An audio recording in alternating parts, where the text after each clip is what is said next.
காசாவிற்குள் பெரிய எண்ணிக்கையிலான படைகளை அனுப்பிய இஸ்ரேல் நடத்திய கொடிய தாக்குதல் பாலஸ்தீன பத்திரிகையாளர்கள் மன்றம் கண்டனம். ஆப்கானிஸ்தான் நாட்டினர் மீது ஈரான் கடும் நடவடிக்கை. ஆப்கானிஸ்தான் குடியேறிகளுக்கு ஆதரவு வழங்கிய ஐக்கிய அரபு எமிரேட்ஸ். தென்கொரியாவின் அனல் மின் நிலையத்தில் தீ விபத்து.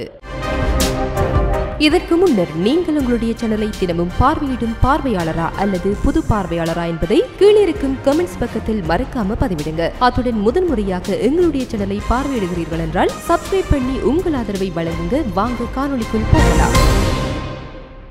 ஆக்கிரமிக்கப்பட்டு மேற்கு கரையில் உள்ள எல்பிரே நகருக்கு இஸ்ரேல் பெரிய எண்ணிக்கையிலான படைகளை அனுப்பியுள்ளதாக பாலஸ்தீன தொலைக்காட்சியான அல்-அக்ஸா டுடே செய்தி வெளியிட்டுள்ளது. அருகில் உள்ள ஜலாசோன் மற்றும் அல்-அமாரி அகதிகள் முகாம்கள், கலந்தியா நகரம் மற்றும் பிர்ஷேட் நகரம் ஆகியவற்றின் மீது இஸ்ரேலிய தாக்குதல்கள் நடத்தப்பட்டதாக வெளியான தாக்குதல்களுக்கு மத்தியில் இந்த நடவடிக்கை எடுக்கப்பட்டுள்ளது. நெப்லஸ் நகருக்கு அருகில் உள்ள பலாட்ட அகதிகள் முகாமின் மீது இஸ்ரேலிய தாக்குதல் நடத்தியதால் மோதல்கள் ஏற்பட்டதாகவும் போராளிகள் வெடிக்கும் சாதனத்தால் வீரர்களை குறிவைத்ததாகவும் பாலஸ்தீன வட்டாரங்கள் அல் ஜசீராவிடம் தெரிவித்தன. அக்டோபர் 7, 2023 முதல் ஆக்கிரமிக்கப்பட்டு பாலஸ்தீன பகுதி முழுவதும் இஸ்ரேலிய படைகள் தினசரி தாக்குதல்களை நடத்தி வருகின்றன.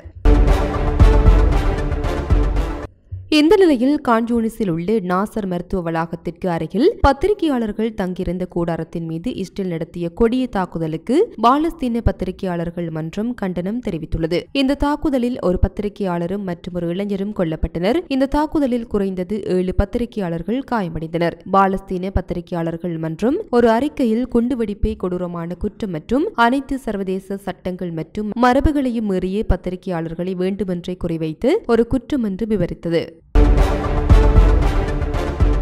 இந்த நிலையில் பிரிட்டிஷ் வெளியுறவு செயலாளர் டேவிட் லாமி 2 பிரிட்டிஷ் நாடாளுமன்ற உறுப்பினர்களை இஸ்ரேல் தடுத்து வைத்ததை கண்டித்து அதை ஏற்றுக்கொள்ள முடியாதது, எதிர்மறையானது மற்றும் மிகவும் கவலைக்குரியது என்று கூறினார். கைது செய்யப்பட்டதை தொடர்ந்து கடந்த சனிக்கிழமை இரவு ஒரு அறிக்கையில் லாமி இந்த கருத்துக்களை தெரிவித்தார். ஆளும் தொழிலாளர்கள் கட்சியை சேர்ந்து அப்திசம் முகமது மற்றும் ஜுவான் ஜாங் ஆகியோர் இஸ்ரேலுக்கான நாடாளுமன்ற குழுவில் இருந்தனர். இஸ்ரேலின் குடிவரவு அமைச்சகத்தின் அறிக்கையை மேற்கோள் காட்டி பிரிட்டிஷ் செய்தி நிறுவனமான ஸ்கை நியூஸ் கூற்றுப்படி அவர்கள் பாதுகாப்பு படைகளின் செயல்பாடுகளை ஆவணப்படுத்தவும் இஸ்ரேல் எதிர்ப்பு வெறுப்பை பரப்பவும் திட்டமிட்டுள்ளதாக சந்தேகிக்கப்படுவதால் அவர்கள் நிராகரிக்கப்பட்டனர். இது பிரிட்டிஷ் நாடாளுமன்ற உறுப்பினர்களை நடத்துவதற்கான வழியல்ல என்று இஸ்ரேல் அரசாங்கத்தில் உள்ள தனது சகாக்களுக்கு தெளிவுபடுத்தியதாக லாமி கூறினார். இரத்த களரியை நிறுத்துவதற்கும் பணிய கைதிகளை விடுவிப்பதற்கும் காசாவில் மோதலை முடிவுக்கு கொண்டு வருவதற்கும் போர் நிறுத்தம் மற்றும் பேச்சுவார்த்தைகளுக்கு திரும்புவதை உறுதி செய்வதில் இங்கிலாந்து அரசாங்கத்தின் கவனம் தொடர்ந்து உள்ளது என்று அவர் அந்த அறிக்கையில் குறிப்பிட்டுள்ளார்.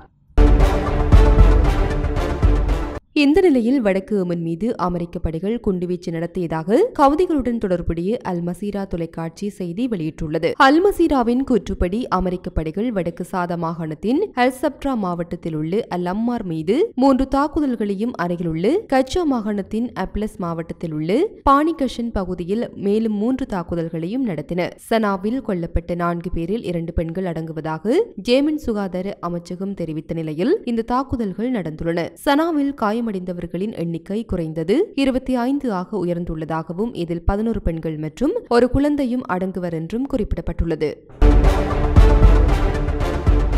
ஆப்கானிஸ்தான் நாட்டினர் மீது ஈரான் மேற்கொண்டு வரும் கடும் நடவடிக்கைகளுக்கு மத்தியில் தெஹ்ரான் தனது கெர்மன் மாகாணத்திலிருந்து 2 வாரங்களில் 4000க்கும் மேற்பட்டு ஆப்கானிய புலம்பெயர்ந்த தொழிலாளர்களை வெளியேற்றியுள்ளது. இது கட்டாய வெளியேற்றங்கள் மற்றும் நாடு கடத்தல்களின் எண்ணிக்கை அதிகரிப்பை எடுத்து காட்டுகிறது. ஈரானில் உள்ள கெர்மன் மாகாணத்தின் தலைமை வழக்கறிஞர் மெக்தி பஷி சமீபத்திய வாரங்களில் ஆப்கானிய குடியேறிகள் பெருமளவில் கைது செய்யப்பட்டு நாடு கடத்தப்படுவதாக அறிவித்தார். அவரது கூற்றுப்படி 4000க்கும் மேற்பட்டு ஆவணமற்ற ஆப்கானிய நாட்டினர் 15 நாட்களுக்குள் தடுத்து வைக்கப்பட்டு நாடு கடத்தப்பட்டதாக காமா நியூஸ் செய்தி வெளியிட்டுள்ளது. கெர்மன் காவல்துறையின் துணை செயல்பாட்டு தளபதி ஹாமின் ஜசோதகர் ஜாத் 2024 தொடக்கம் 2025 ஆண்டில் சட்டப்பூர்வ வதிவிடு ஆவணங்கள் இல்லாத 34,706 ஆப்கானிய குடியேறிகள் மாகாணத்திலிருந்து வெளியேற்றப்பட்டதாக தெரிவித்தார். ஆவணமற்ற குடியேறிகளை அடையாளம் காண்பதில் ஈரானிய குடிமக்கள் சட்ட அமலாக்கத்துடன் ஒத்துழைக்க வேண்டும் என்றும் அவர் வலியுறுத்தினார். ஈரானில் ஆப்கானிஸ்தான் குடிமக்களை கட்டாயமாக வெளியேற்றுவதும் தூக்கிலிடுவதும் தொடர்பான பிரச்சினை காபூலில் உள்ள தாலிபான் அரசாங்கத்தின் மத்தியில் கவலையை ஏற்படுத்தியுள்ளது. தங்கள் நாட்டினரை நடத்துவதில் கருணை காட்டுமாறு தெஹ்ரானி பலமுறை கேட்டுக்கொண்டது. ஆனால் சிறிய வெற்றியே கிடைக்கவில்லை. ஈரானின் ஆப்கானிய குடியேறிகள் தவறாக நடத்தப்பட்டதை சர்வதேச சமூகமும் கவனித்துள்ளது. 2024 ஆண்டில் மட்டும் 1.2 மில்லியனுக்கும் அதிகமான ஆப்கானிய குடியேறிகள் ஈரானிலிருந்து திரும்பி வந்ததாகவும் அவர்கள் 67% பேர் வலுக்கட்டாயமாக நாடு கடத்தப்பட்டதாகவும் சர்வதேச இடப்பெயர்வு அமைப்பு தெரிவித்துள்ளது. ஈரானின் குடியேற்ற கொள்கைகள் கடுமையாக்கப்பட்ட நிலையில் நாடு கடத்தல்கள் அதிகரித்து வருவதற்கான போக்கை இது பிரதிபலிக்கின்றது. பாகிஸ்தான் மற்றும் ஈரான் ஆகிய இரு நாடுகளிலும் ஆப்கானிஸ்தான் நாட்டினர் தொடர்ந்து அரசு அதிகாரிகளால் துன்புறுத்தலை சந்தித்து வரும் நிலையில் ஆப்கானிஸ்தான் குடியேறிகள் தங்கள் நாட்டிற்கு திரும்புவதற்கு ஐக்கிய அரபு எமிரேட்ஸ் ஆதரவை வழங்கியுள்ளது. நாடு கடத்தல் மற்றும் துன்புறுத்தலால் பாதிக்கப்பட்டவர்களுக்கு ஒத்துழைப்பு மற்றும் உதவியை வலியுறுத்தி ஐக்கிய அரபு எமிரேட்ஸின் சிறப்பு பிரதிநிதி சஜித் முகமது கல்பான் காபூலில் உள்ள தலிபான் ஆட்சியினர் துணைத் தலைவர் மௌலவி அப்துல் சலாம் ஹனாபியை சந்தித்து அபுதாபி அண்டை நாடுகளிலிருந்து நாடு கடத்தப்பட்ட குடியேறிகளுக்கு ஒத்துழைக்கவும் உதவி வழங்கவும் தயாராக இருப்பதாக கூறினார். இரு அதிகாரிகளும் ஏப்ரல் 5ஆம் தேதி ஒரு சந்திப்பை நடத்தினர். கல்பான் ஆப்கானிஸ்தானுக்கும் ஐக்கிய அரபு எமிரேட்ஸுக்கும் இடையிலான இருதரப்பு உறவை வலுப்படுத்துவதற்கும் விரிவுபடுத்துவதற்கும் முக்கியத்துவம் அளித்ததாக காமா செய்தி வெளியிட்டுள்ளது. திரும்பி வரும் குடியேறிகள் எதிர்கொள்ளும் சவால்கள் உட்பட பல்வேறு பிரச்சினைகளில் உதவி வழங்கவும் இணைந்து பணியாற்றவும் ஐக்கிய அரபு எமிரேட்ஸை விருப்பம் தெரிவித்ததாக அவர் மீண்டும் வலியுறுத்தினார். நிச்சயமற்ற நிலையில் வாழும் லட்சக்கணக்கான ஆப்கானிய நாட்டினரை இன்னும் பாதித்து வரும் ஆப்கானிய குடியேறிகள் நெருக்கடியை தீர்க்க உதவியதற்காக அபுதாபிக்கு காபூல் நன்றி தெரிவித்துள்ளார்.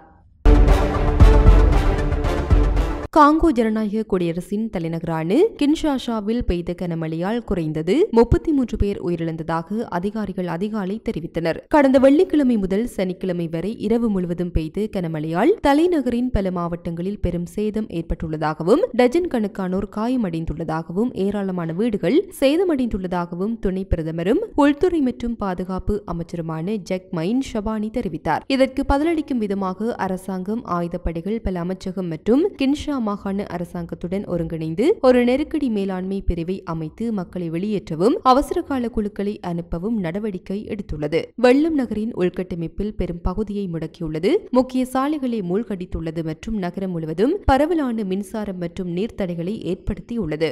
நட்சலி சர்வதேச விமான நிலையத்திற்கு செல்லும் மற்றும் வெளியேறும் பாதைகளில் கடுமையான இடையூறு ஏற்பட்டுள்ளதாக போக்குவரத்து அமைச்சகம் தெரிவித்துள்ளது. இதனால் சிக்கி தவிக்கும் பயணிகளுக்கு உதவ அவசரகால படகு சேவைகள் நிறுத்தப்பட்டுள்ளன. வரும் நாட்களில் தொடர்ந்து கனமழை பெய்யும் என்று வானிலை ஆய்வாளர்கள் கணித்துள்ளனர். இது 17 மில்லியன் மக்கள் வசிக்கும் நகரத்தில் மேலும் அழிவு ஏற்படும் என்ற அச்சத்தை எழுப்புகிறது. காங்கோ ஜனநாயக குடியரசின் மழைக்காலம் பொதுவாக நவம்பர் முதல் மே வரை நீடிக்கும்.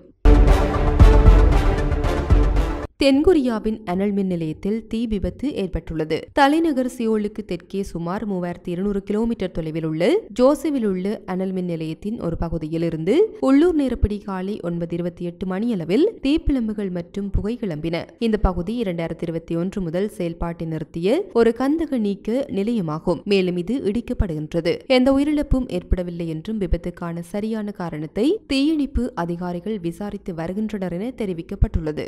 இதுபோன்ற பல செய்திகளை தெரிந்து கொள்ள நம்முடைய சமூக மீடியா யூடியூப் சேனலை சப்ஸ்கிரைப் செய்து அருகில் உள்ள பெல் பட்டனை கிளிக் செய்யுங்கள். மேலும் செய்திகளை உடனுக்குடன் தெரிந்து கொள்ள சமூகமீடியா.com என்ற இணையதளத்தின் வாயிலாக எங்களுடன் இணைந்திருங்கள்.